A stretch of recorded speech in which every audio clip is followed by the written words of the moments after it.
going to go ahead and introduce our guest. I've got double duty today, and very pleased to do that. We're very fortunate to have with us the Chief Financial Officer, the CFO of UPS Airlines, Mike Jones. As the CFO of one of the world's largest airlines, Mike oversees the fiscal activities of the airline, and that includes air operations, accounting, finance, reports and plans, tax programs, aircraft acquisition, real estate, procurement, and audit. I'd say he's a busy person. Mike is a native of Herrin, Illinois. He received his Bachelor of Arts degree from Southern Illinois University. And in case you don't know, that's the home of the Salukis. A lot of people don't know that. And then he received an MBA from the University of Louisville. Mike began his career at UPS back in 1987 as a part-time employee, working in the next day air operation while attending U of L. During his 34 years of working with UPS, he's held positions that include labor relations, finance, the airline division, business information analysis, and investor relations. And then prior to returning to UPS Airlines, he worked in UPS Global Freight, where he held the CFO position as well. Mike and his wife, Carol, have two children, Caleb and Micah. And I know he's going to give us a tremendous presentation today. If any of you all have been out to Worldport, you know it is an incredible facility. We're lucky to have it here, and we appreciate it. So, Mike, welcome, and we're delighted to have you. Well, thanks, Luke. You've already set the bar high with those expectations. So first, it's a pleasure to be with you today. I'll jump into the presentation here in a moment. And just I really enjoyed as I jumped in. And Charlie, thank you to your service as well as the rest of you. I'm actually coming to you from Birmingham. So the beauty of technology and Zoom. And so I'm just actually down here celebrating my youngest son, who is being commissioned as an Air Force officer. So that's where I'm down in Birmingham. So I'm coming to you from there today. So I'm going to go ahead and jump into our presentation. I will tell you, I'm going to start off. I've got a couple videos, and videos work great when you're in person. When you're remote, it sometimes can be a little shaky at times, but so we'll go through that. We have a couple of videos here as we kind of just go through, but I'm going to jump in and share my screen.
So hopefully everyone can see the screen there. I know the audio probably wasn't the best, but again, to me, every great presentation, starts with some videos and pictures of planes. We spend a lot of money on these planes. They facilitate global trade for us, and so my perspective is we need to get as much out of them as we can. So use them in advertising and marketing, presentations, because we need to make sure we maximize the return on these investments in these aircraft. So again, Pleasure to be here, Mike Jones. It is an honor to be in front of this group, talking to you again. Really just from the 15, 20 minutes of listening, and just has really been encouraged by what the group's focused on, what they're trying to accomplish, and what we're celebrating. So again, thank you for this opportunity. I've spent I kind of call myself an adopted Louisvillian, not originally from Louisville. I've spent about a third of my life in Louisville, though, through a few different times. I haven't lived here completely. Moved here, moved to other places, moved back, and so moved a few different places. But I always have kind of considered Louisville my home, if you will. It's a great place to be, great place to live, great place to raise a family, and lots of great opportunities as well. And as Luke said, I am a graduate of University of Louisville. Received my MBA there back in the late '80s, and so so that's what brought me to Louisville. And then, as I said, I started in the air operations, and then opened up a lot of other doors for me to move around to different places within UPS. So today, I know I'm also joined, I think, with a couple other UPSers. It sounds like Clay and Jeff are here as well. So. If I say something wrong, hopefully they won't point it out. But again, I'm going to go through 3 items today. I'm going to talk about first this overview of UPS, of our local air operations. As Luke said, Worldport. You can't come in and out of Louisville without seeing Worldport. So we're going to talk about that, what it means to Louisville, to the Commonwealth. Also spend some time talking about our values-based approach to business. We've gone through a lot of change at UPS in the last year. And third, to just really discuss the COVID pandemic and how our company and our community are really at the forefront of fighting it. So that's really what I want to walk through today as we go through it. So as we go through, let's just jump in with an overview first. So you can't start a discussion about UPS without starting and talking about our drivers. Especially during the pandemic, when being homebound, a lot of people were at home. We saw our online retail business, the e-commerce business, just skyrocket. In fact, we believe it probably accelerated 2 to 3 years easily, maybe even more. And so throughout that, the face of UPS has been the women and men that are our package drivers. That's what people know UPS for. I can't tell you how many times I walk around and say, "Oh, I know my driver's name is." And then they said, and just, it's always a positive experience. And in fact, many companies just see them as an extension of their own business. And so as great as our drivers are, there's a lot of people that behind them that provide that same level of service. And so when I look at UPS and I think about it, so we were founded by 2 teenagers in Seattle in 1907 as a bicycle messenger company. So over those past 113 or so years, we've grown into the world's largest logistics network. We employ over 500,000 people around the world. We deliver 25 million packages a day. That's not during peak season. During peak season, that number doubles. And then we serve about 220 countries and territories around the world. And again, as most of you know, it's hard to live in Louisville and not see 1 or 10 or 50 UPS planes fly over each and every day. And so, and obviously this is the headquarters for our airline as well as a Worldport operation. But what some of you may not know are all the other things that UPS does. We offer warehousing, fulfillment. We offer returns management, ocean freight, brokerage, financing, compliance, consulting, and lots of other types of services from the logistics perspective. And also we're committed to sustainability, fairness, equal opportunity, as well as the good of the communities in which we've operated. One of the things that I always share when I have a chance to speak to groups like this, or speak to people who are starting off in their career, or whether it's students, is one thing that's always made me proud to say I work at UPS is what I just said about sustainability, fairness, equal opportunity, and the communities we lived in. I've been at UPS almost 35 years now. That's what we learned day one. It's not something that we've started to do in the last few years. It is something that we've always talked about day one. And it's made me proud to work at UPS, because when someone comes to UPS, if as we approach things with ethics, with integrity, with hard work, it doesn't matter who you are, where you come from, what you look like. We have opportunities, and that's been one of the great things at UPS. It really always made me proud to say that I work here. So as we move on and start to look at Louisville again, as we talked about, as Luke said, if you've had a chance to tour Worldport, you understand the marvel that it is. A picture, a video doesn't do it justice. But Louisville is, as we all know here, the home to UPS's, our airline, and Worldport. And Worldport is this engine for the global economy. It's an automated all points facility. We process 416,000 pieces an hour. We can do that at 2 different sorts throughout the day. One that operates during the day, one that operates in the very early morning hours. It sits on 660 acres, primarily between the 2 runways at the airport. It's comprised of over 5 million square feet. And a package can transit 155 miles of conveyors in about 8 to 13 minutes. We have 300 acres of aircraft parking space. We can park about 125 aircraft out there, and we process almost 400 flights each and every day, connecting Louisville with the world in mere hours. This is what I spend a lot of my time talking about and focused on is our fleet. Obviously, to acquire, maintain, safely operate our aircraft safely, compliant from a compliant perspective. It takes a lot of resources and efforts and a lot of money, and so I spend a lot of time focused on our fleet. We currently operate more than 280 UPS-owned aircraft. The largest being the 747-H, which you saw in the video. It's a beautiful aircraft. When you see that, it's just amazing that thing can fly. Something that big can fly. It's the backbone of our global network. And they're also the youngest aircraft in our fleet. In fact, we just became the proud owner of another one just in the last week or so. And so we've been purchasing those over the last few years, and we'll continue to take deliveries of those over the next roughly year or so. These their size and capabilities drive superior economics for UPS. These truly are workhorses for a global network. The next largest are 747-400s, followed by MD-11s.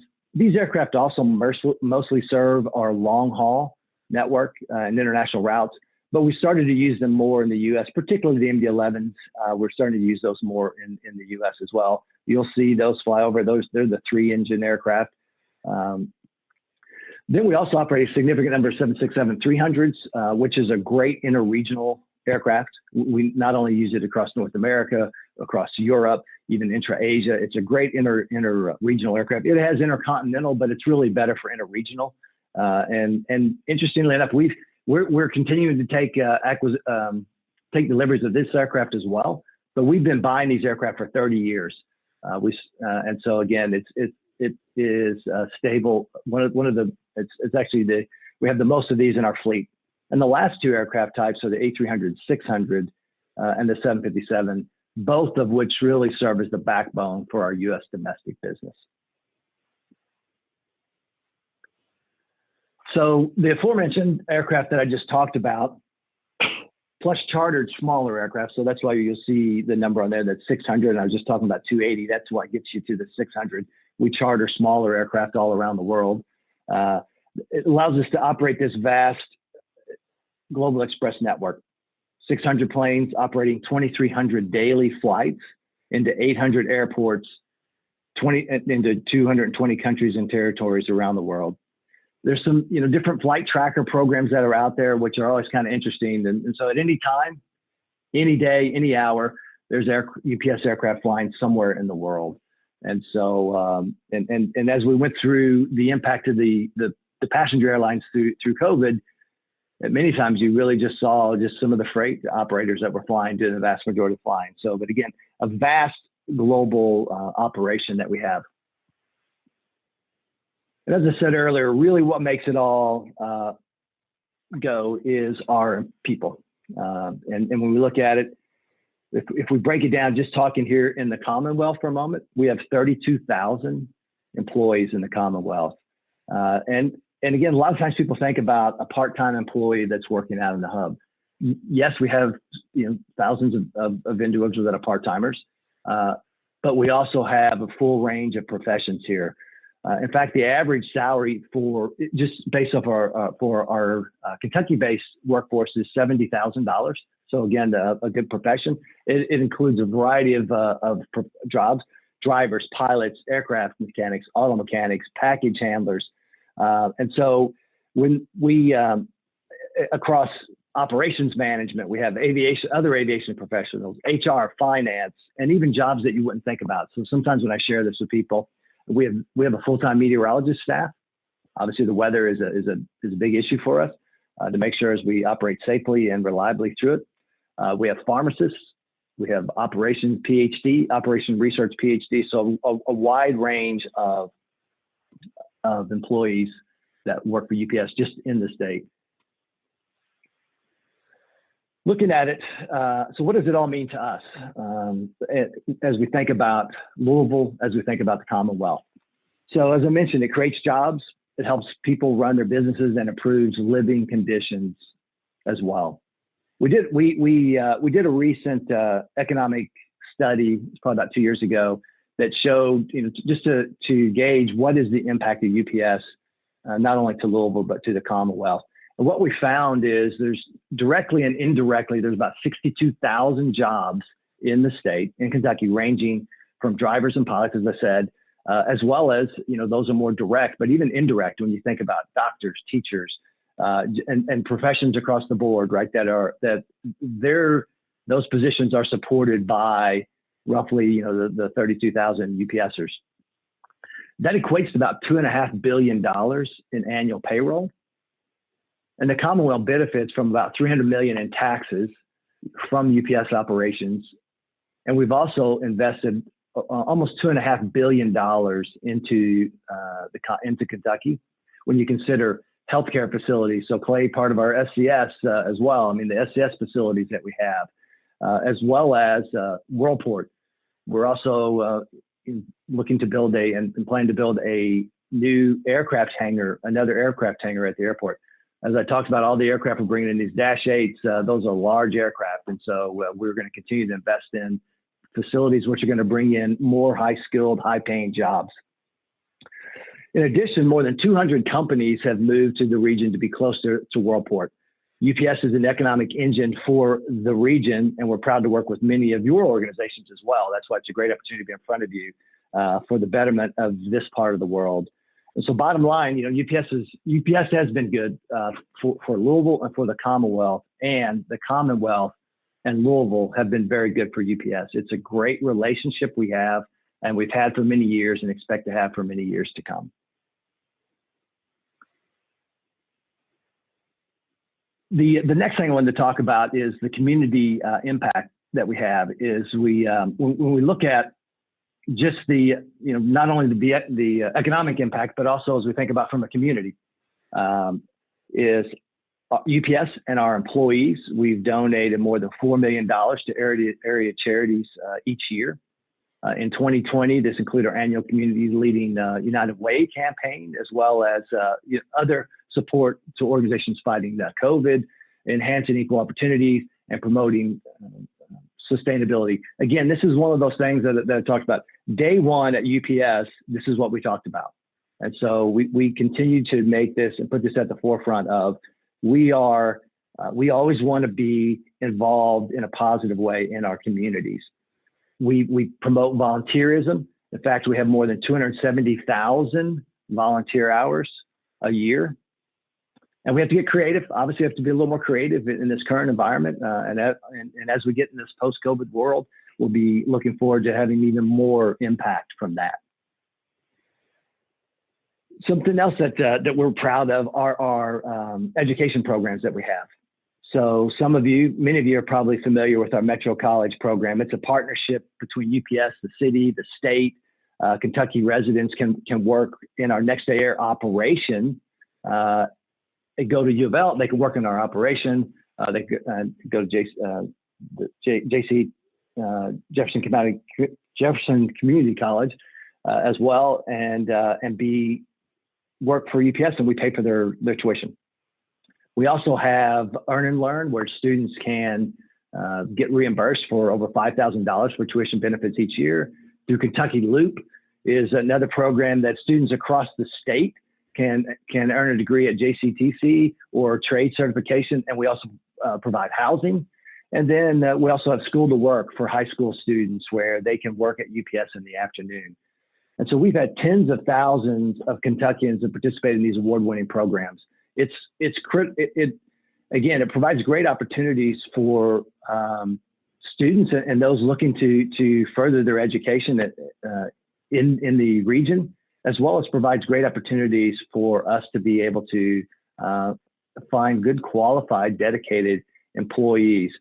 And so if we look at it, it's, as I said earlier, a lot of times people think about these part-time employees that are working in the middle of the night. And yes, we have a lot of those. I was one of those.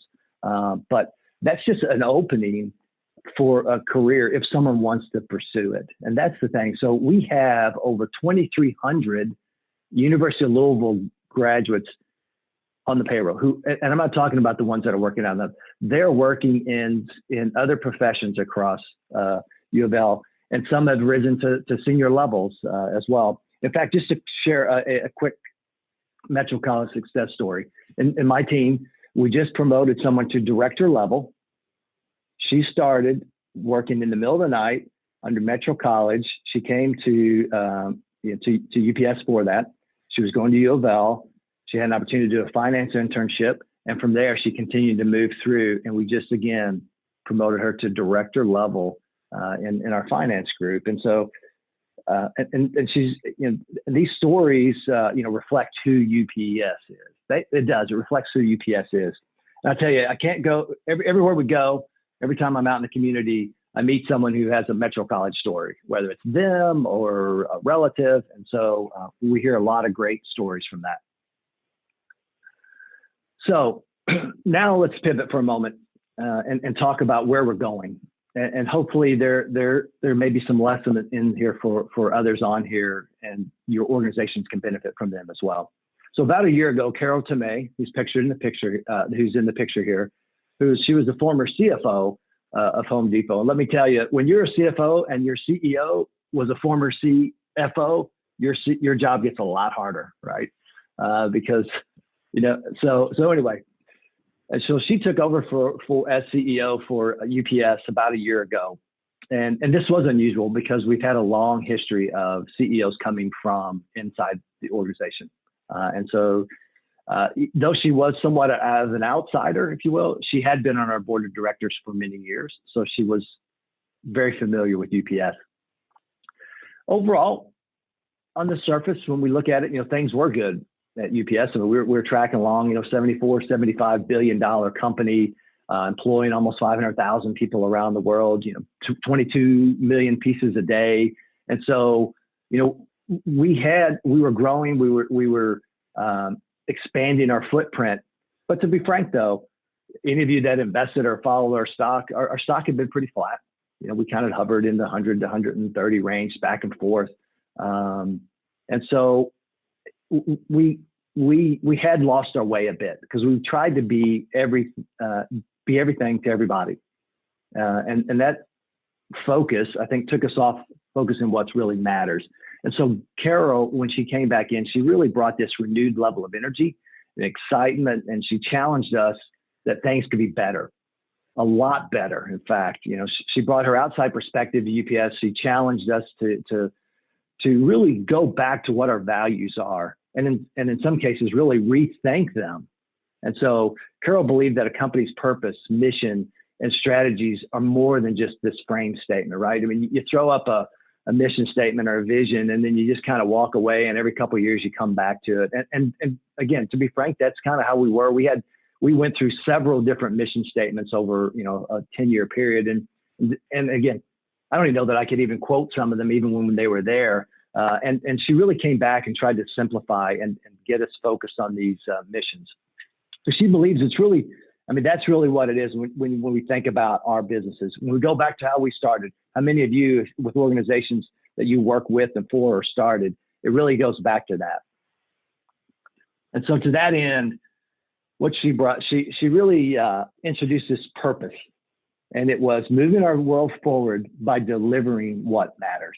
Very simple, moving our world forward by delivering what matters. For large and diversified companies, she really challenged us to drill down on what was wildly important. I mean, that's one of the phrases she uses constantly. Wildly important. What's wildly important? We can't focus on 1,000 things.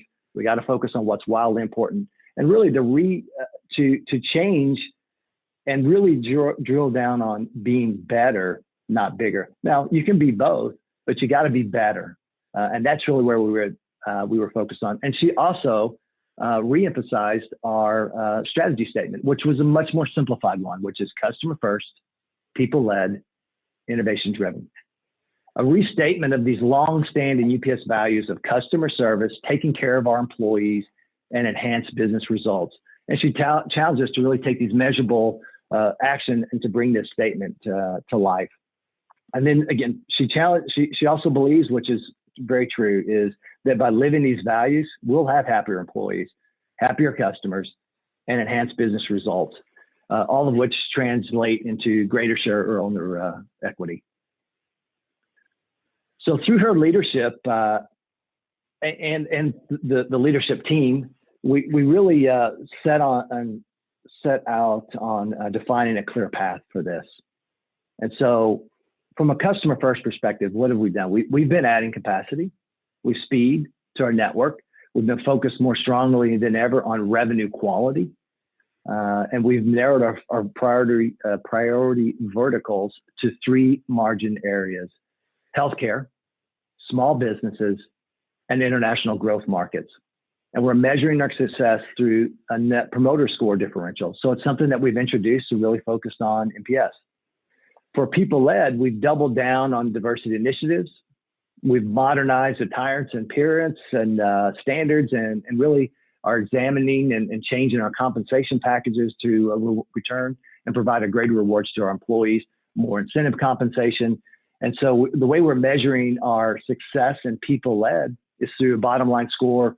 We have an opinion survey that we put out, and there's one question on there, and that's how we're measuring it. It's like, would you recommend UPS to a family member or friend to work at? And that's what we're measuring it.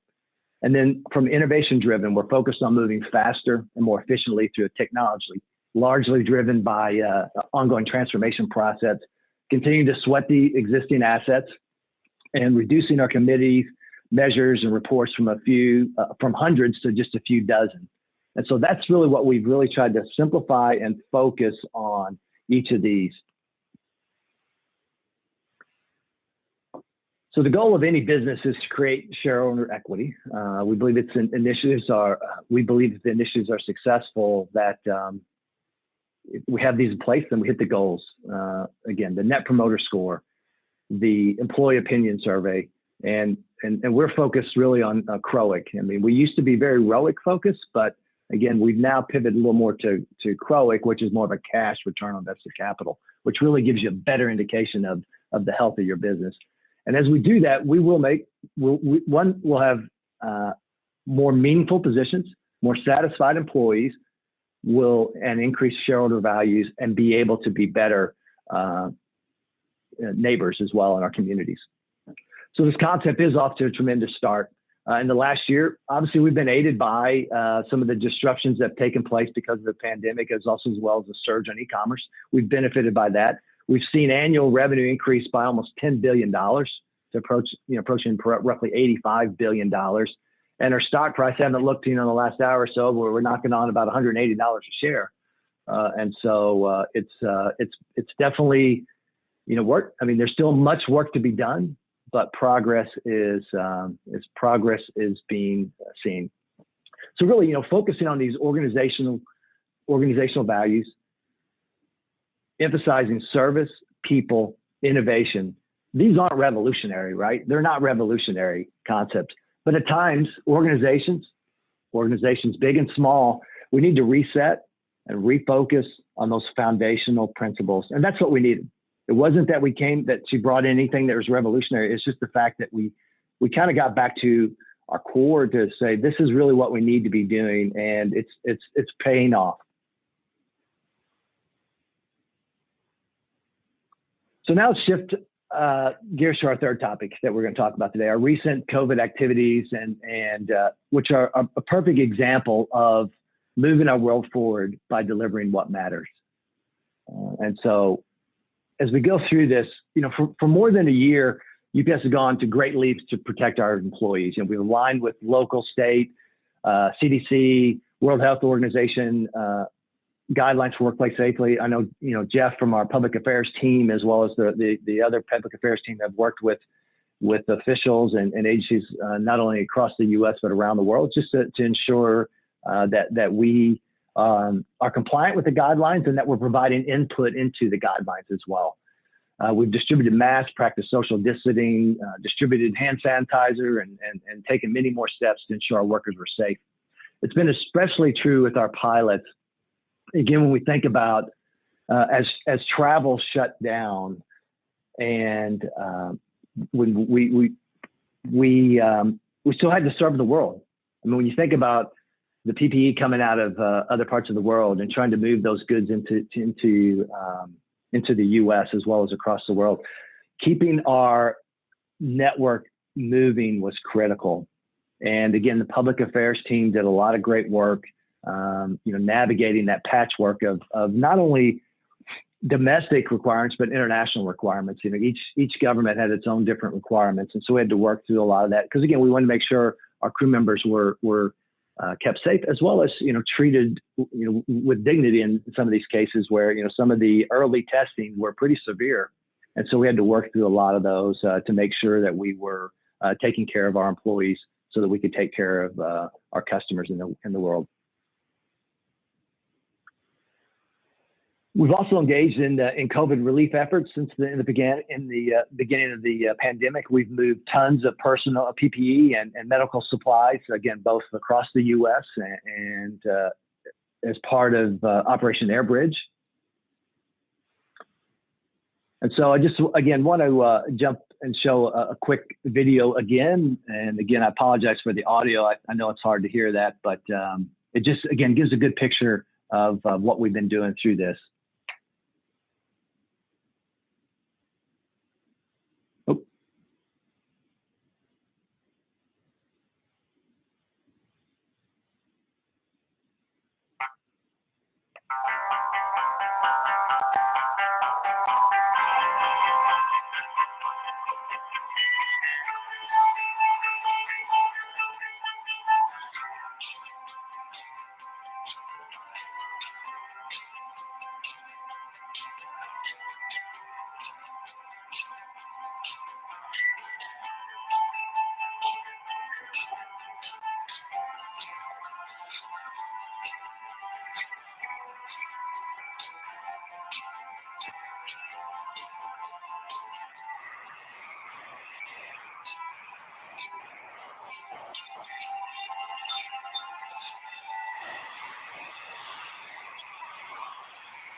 So really, just before Christmas, UPS had the honor of operating the first COVID vaccine flights from Pfizer's facilities near Lansing to Louisville, and that was kind of the video that you just saw as we were going through that. And so, really, beyond the initial Pfizer rollout, we've been instrumental in the Moderna and J&J deliveries as well.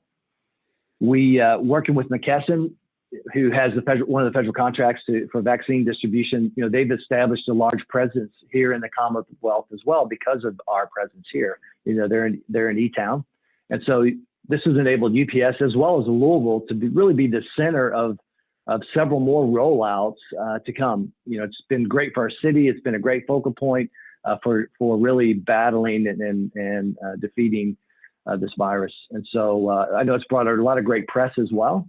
And so to date, we've delivered more than 110 million vaccines in the U.S. It's kind of split the country in half, and our competitors over in Memphis, they've got about half the country, and then we're doing the other half, and they've delivered about the same amount as well. And so we've also delivered more than 25 million vaccines outside the U.S. and all at near perfect levels of service. So the vaccine, again, was a great example of Mayor Fisher's business clusters in action, right? So as we think about two of those, Louisville's commercial strengths are logistics and healthcare, and so it aligns with that. One of the things when we look at Louisville and our operation here, so Louisville's a 2-hour flight from 75% of the U.S. population, and a 4-hour flight to 95%. And then also within 2 days, we can hit almost 70% of the population via truck. You know, that's one of the main reasons that UPS is here. When we were going through, you know, back in the early 80s to look to find where should we build out, there were a lot of places, but Louisville, really, when you look at it, just kind of falls right kind of in that middle of the country. And so that's why we picked Louisville, and it continues to be a great location for us today.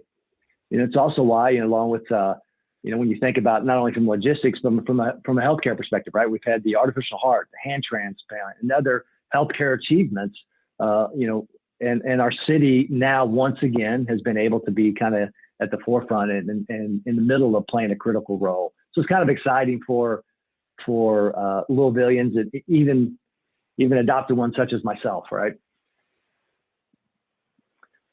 As I get close to wrap up here, so I just want to spend a moment and talk about healthcare logistics, because it is one of the verticals that we're focused on. We've made a lot of investments in it. Again, when you look at not only here in the U.S., but in other parts of the world, we've made significant investments in supporting healthcare logistics. Why? Well, as some of us on here, we know the population is aging. And as we see that, we also see the demands for medical care growing. Healthcare companies, you know, they are responding with specialized, sensitive medical equipment that requires a lot of special handling, breakthrough medicines, especially biologics, which often require a lot of temperature sensitive storage and shipping solutions, constant monitoring. And then also healthcare companies, and you know, they're focused on R&D. And so their core competencies are not logistics. That's what ours are. And so we really start to focus in that. Another thing that we've found is they have the expectations for service is extremely high. You know, if we're shipping, you know, this mug, you know, from someplace to your home, you know, if it doesn't get there, yes, I mean, we if it gets there a day late, you know, we're disappointed in ourselves, but life goes on. But when it comes to in the healthcare logistics space, our expectation is near perfect. That's what we strive for, and that's what our customers expect for us. And that's why when it comes to this part of our business, it's a completely different focus, and we put in several resources, as well as technology solutions to be able to ensure we're monitoring and understand exactly where each of these packages are as they move around the globe. And we're really, you know, one of the, UPS is really one of the several companies that have responded with these highly specialized tracking protocols, cold chain storage, transportation assets, and even customs and FDA regulatory expertise.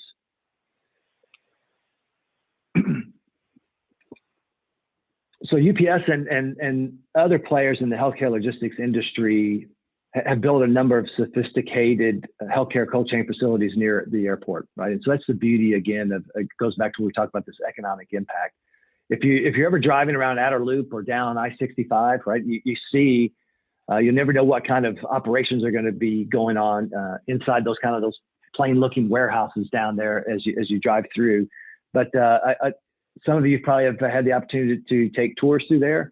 But there is a lot that's taking place inside those very plain walls, I can tell you. And a lot of things that do a lot of good for not only our community, but across the entire globe.